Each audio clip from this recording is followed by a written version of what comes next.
And on behalf of the Icvs Organizing Committee, I would like to display our gratitude to all our sponsors and all participants for joining us here for this opening ceremony.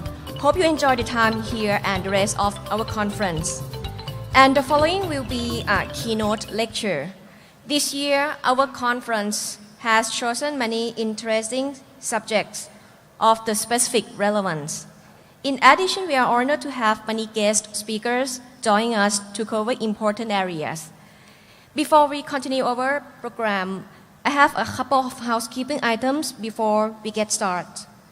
Please join the event วันฟ้าใสรวมใจฟ้ามน that will happen today at this Grand Diamond Ballroom. The registration desk will open at 3:30 p.m. Speakers who have not uploaded their slide presentations, please do so at VIP 2 room. Please do not forget to visit the various booths in our exhibition halls held by our sponsors. And I would like to remind all of you that cell phones and all other devices should be turned into silent mode during all presentations. Going into our program, we will continue this morning session with a keynote lecture in a topic, ASEAN Health Cooperation, Thailand's role in disease control in the region, presented by Director General of the Department of ASEAN Affairs, His Excellency Chakrit Siwali.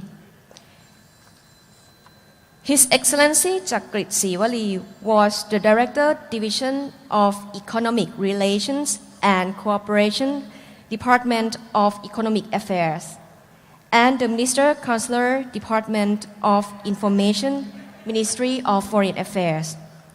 He was the Deputy Permanent Representative to the United Nations, New York. He was the Deputy Director General, Department of Information, and Deputy Spokesman of the Ministry of Foreign Affairs. In addition, he was the ambassador attached to the Ministry of Foreign Affairs. Currently, he is the Director General of the Department of ASEAN Affairs, Ministry of Foreign Affairs, and also the columnist for 5 Foot Fit Angkrit American in Daily News. At this time, please welcome His Excellency Chakrit Siwali.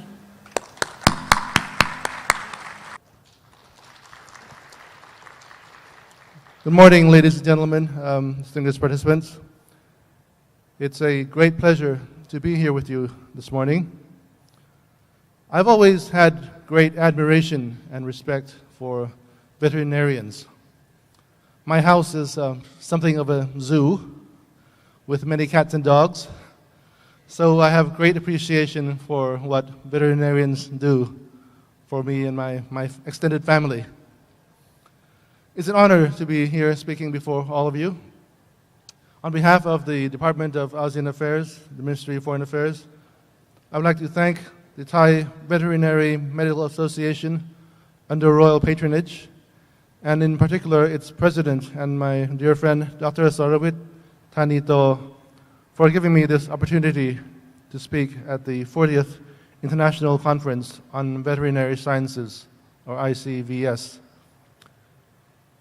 The 40th ICVS is being convened at an exciting time for Southeast Asia. The region is becoming the ASEAN community at the end of this year. We are launching into a new ASEAN vision with accompanying blueprints that will take us further on the path of regional integration. All ASEAN members are moving towards a highly integrated ASEAN community with a single market and production base in which there will be free flow of goods, services, investment, capital, and movement of business persons, professionals, and labor. With this increased mobility among the ASEAN countries, we will likely also find increasing mobility of animal diseases. And you know very well that human health and well-being are closely intertwined with animal health.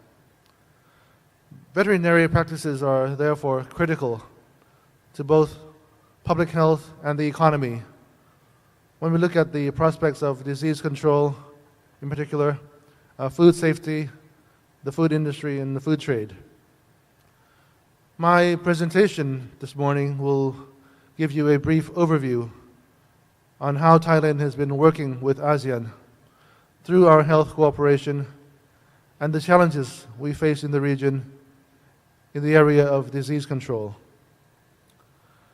First, let me begin with an introduction of the ASEAN community. The ASEAN community is based on three so-called pillars, namely the political security pillar, or the political security community, the economic community, or better known as the AEC, and the socio-cultural community.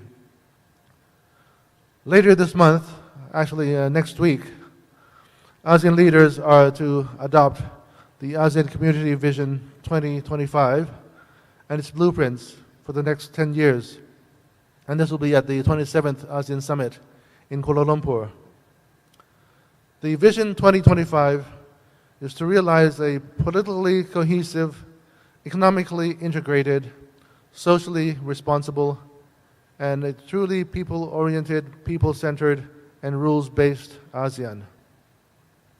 This vision, when realized, should further consolidate and deepen the ASEAN community building process, as well as regional integration.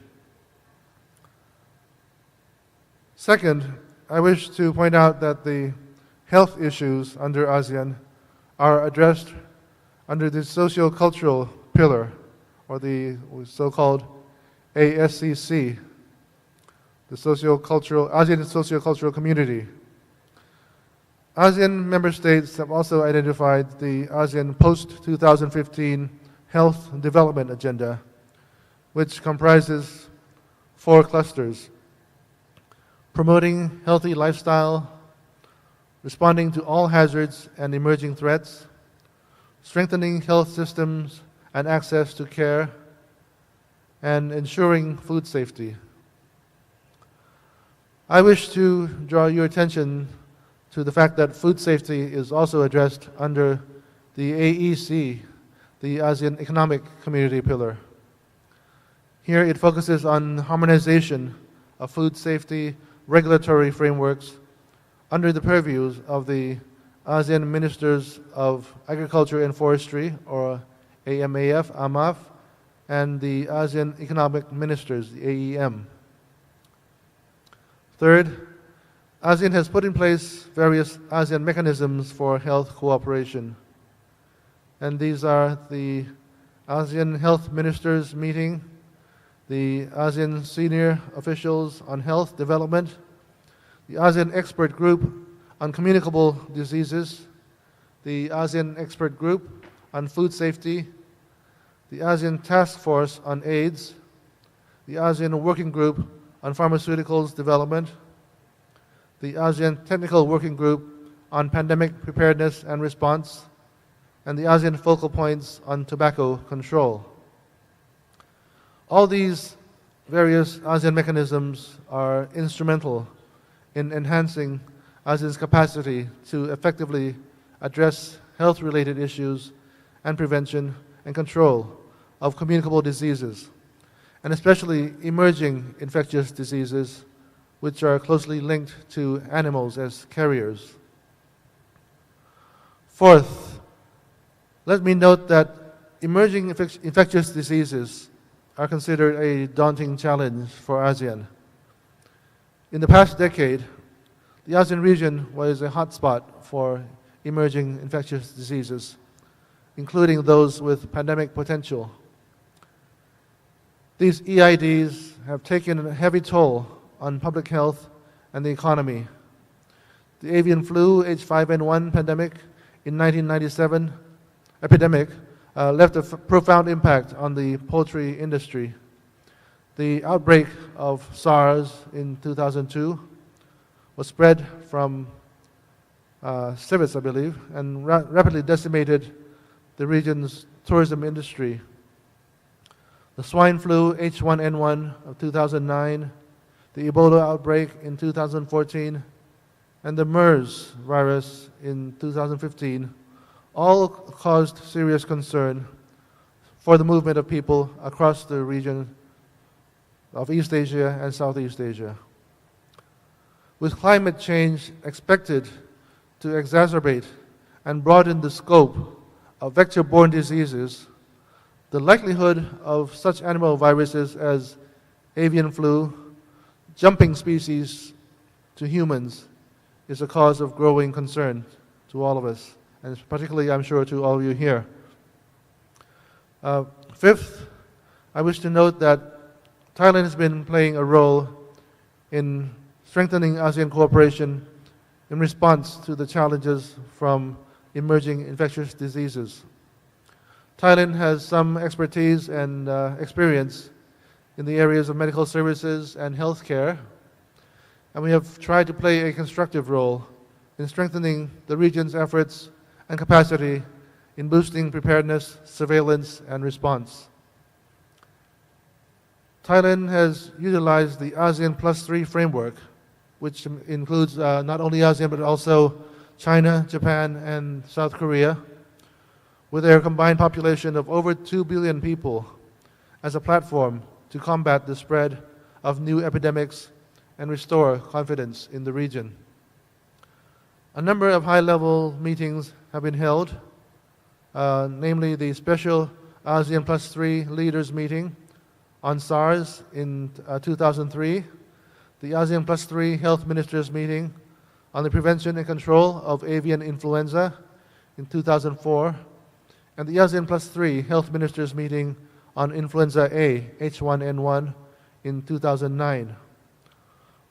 Most recently, on 15 December 2014, Thailand hosted the ASEAN +3 health ministers special meeting on Ebola preparedness and response in Bangkok.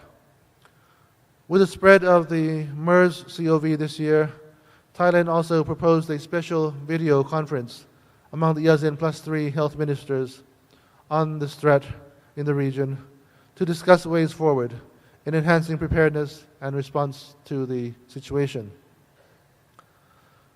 Finally, as we look at the status of Thailand as an emerging medical hub, it is inevitable that we continue close cooperation in health within the ASEAN community and beyond. Not only inevitable, but also imperative. Such a task requires all relevant sectors concerned to work together. As veterinarians, you have a very important role to play in the food supply chain and also in preventing the next global pandemic.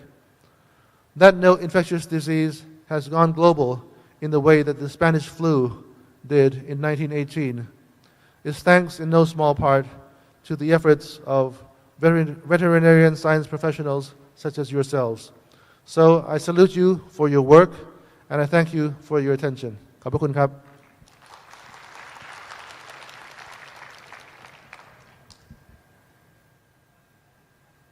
Thank you very much. And I'm certain that all of us here have gained more knowledge about this particular area. So please give a big hand to our speakers once again, please. At this time, I would like to invite Dr. Soravit Thanito, the president of TVMA, on the stage to give a bouquet and a souvenir to our keynote speakers, please.